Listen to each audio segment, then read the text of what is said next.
रोज एक नई कहानी देखने के लिए चैनल को सब्सक्राइब करें और बेल आइकन दबाना ना भूलें।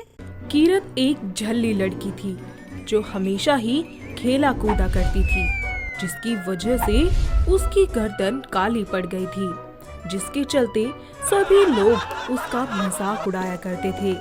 उसके परिवार में उसके पिता राजेश और मां नीता उसकी इन हरकतों से काफी ज्यादा परेशान थे। ऐसे ही एक दिन कीरत अपने कॉलेज कैंटीन में अपनी दोस्तों के साथ बैठकर खाना खा रही थी। उसकी साइड वाली टेबल पर एक कपल बैठा हुआ था और वो लड़का अपनी गर्लफ्रेंड की गर्दन पर बड़े ही प्यार से किस कर रहा था, जिसे देखकर वो अपनी दोस्त मानसी से कहती है, यार देखना, इसका बॉयफ्रेंड कितना रोमांटिक है। हाँ यार देखना, वो लड़का उस लड़की की गर्दन पर कितने रोमांटिक स्टाइल में किस कर रहा है। हाय, मुझे कब मिलेगा ऐसा कोई। तुझे तो इस जन्म में कोई मिलने से रहा। क्यों भाई, ऐसा क्यों बोल रही है? क्योंकि तेरी गर्दन काली है। रुक जा तू, मैं बताती हूँ तुझे, काली है मेरी गर्दन है। ऐसे ही वक्त बीतता जाता है और उनकी कॉलेज की पढ़ाई पूरी हो जाती है।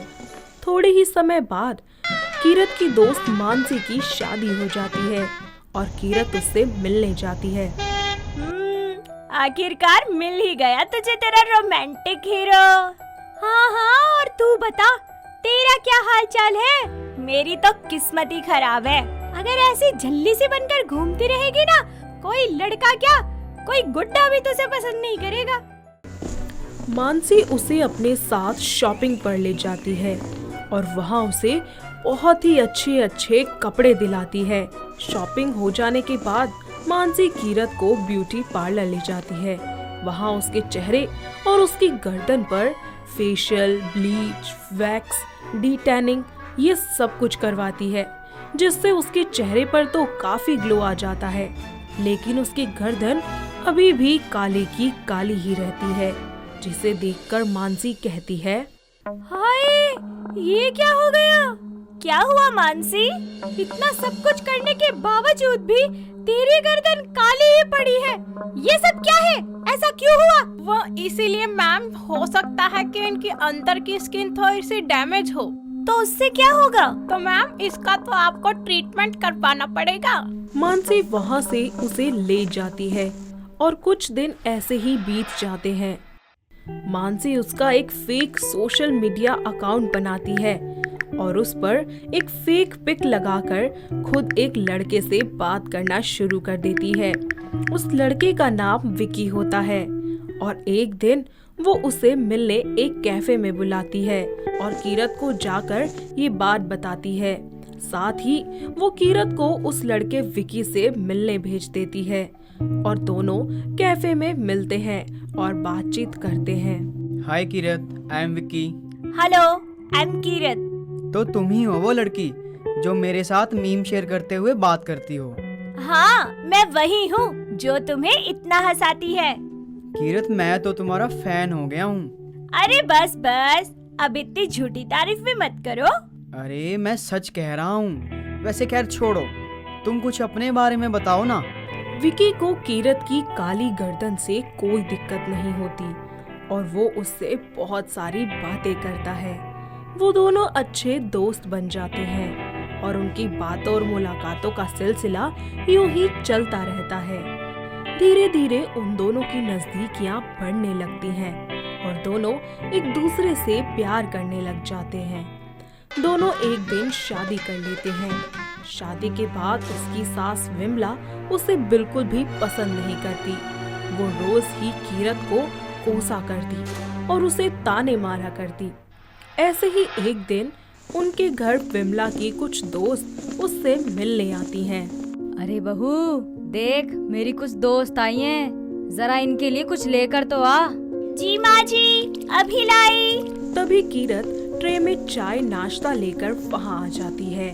जैसे ही ट्रे रखकर वो जाने लगती है, तभी विमला की दोस्त उसकी काली गर्दन देखकर कहती है, छी, अरे विमला, तेरी बहू की गर्दन कितनी काली है। अरे विमला, ये कैसी बहू पसंद कर ली तूने अपने लिए? अरे मैंने नहीं यार, ये तो मेरे बेटे ने इससे लव मैरिज करी है। के उस छोरे ने भी यह पसंद आई, इतनी काली गर्दन वाली, कदे कोई टोना टपका तो ना करा इसने। पता नहीं यार, मेरे तो भाग ही फूट गए ऐसी बहू घर में लाकर। अब राम ही बचाए इससे। वो सभी मिलकर ऐसे ही उसकी बुराई करते हैं। कीरत कोने में खड़ी होकर उन लोगों की सारी बातें सुनती है और फूट फूट कर रोने लगती है और अपने कमरे में चली जाती है। शाम को जब उसका पति विकी घर लौट आता है तो उसकी रोती हुई सूरत देखकर उससे पूछता है, अरे कीरत, क्या हुआ? तुम रो क्यों रही हो? विकी तुम्हारी माँ और उनके दोस्त मिलकर हमेशा मेरा मजाक बनाते हैं। तुम ही बताओ ना, आखिर मैं क्या करूँ इस गर्दन का? कीरत, तुम लोगों की और माँ की बातों का बुरा मत मानो। अरे उनका क्या है, वो तो कुछ भी बोलेंगे। और मैंने तुमसे प्यार किया है और शादी की है, माँ ने या लोगों ने थोड़ी की है। पर विकी, परवर कुछ नहीं, बस अब तुम ज्यादा मत सोचो और हंस के दिखाओ। कीरत विकी की बात सुनकर थोड़ा मुस्कुराती है और उसे गले लगा लेती है। समय बीतता जाता है, लेकिन उसकी सास उसे रोज ही डांटती और उसे कोसती रहती, जिसके कारण उनके घर में आए दिन दोनों सास बहू के बीच लड़ाई हुआ करती। ऐसे ही एक दिन कीरत इन सब से बहुत ही ज्यादा परेशान हो जाती है और अपना ससुराल छोड़कर अपने मायके जाने लगती है। तब उसका पति विकी उसे रोकने की कोशिश करता है। कीरत, तुम कहाँ जा रही हो? मैं ये घर छोड़कर जा रही हूँ विकी, क्योंकि मैं अब तुम्हारी माँ के तानों को और बर्दाश्त नहीं कर सकती।